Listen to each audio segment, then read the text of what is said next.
Hi, my name is Abby Robinson, and I did my science fair experiment on the effect of Annonaceous acetogenins on model cancer cells.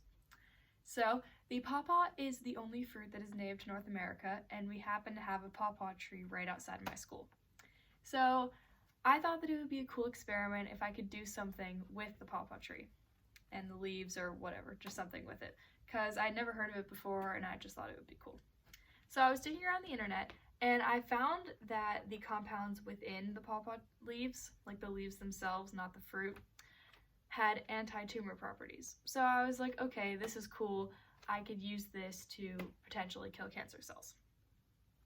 So basically, annonaceous acetogenins are polysaccharides, secondary metabolites, and they have the potential for killing cancer cells.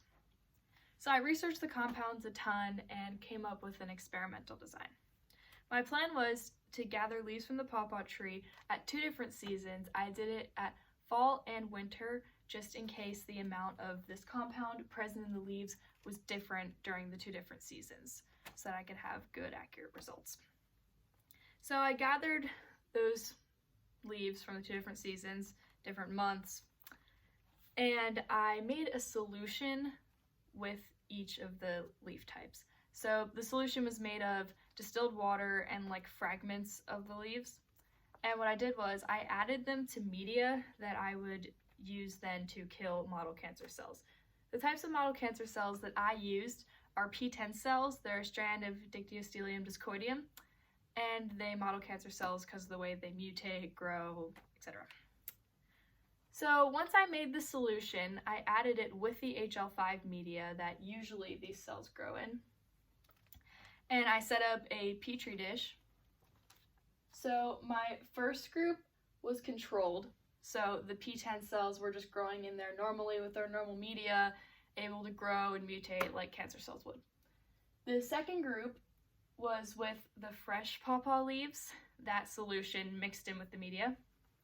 And the third group was with dried pawpaw leaves solution mixed in with the media.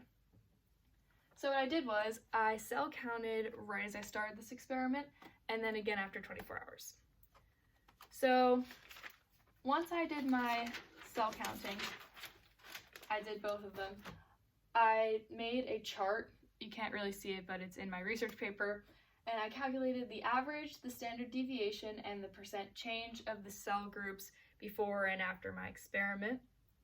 So what I found was that the control group with just the regular media, the cells grew exponentially. They really grew a lot, which would be expected because they are model cancer cells. The second group was the fresh pawpaw leaf solution added to it, and this cell group actually decreased by 41% and 5% in this cell group, whereas the control group, it increased by 121 and 31%.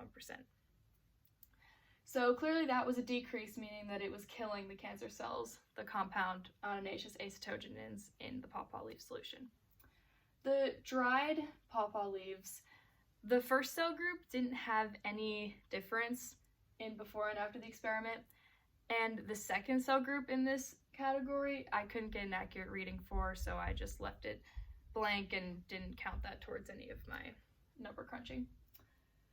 So what I concluded was, after looking at charts and all of this stuff, it's all in my research paper, I concluded that fresh pawpaw leaf solution with their compound Annonaceous acetogenins can be used to possibly kill cancer cells.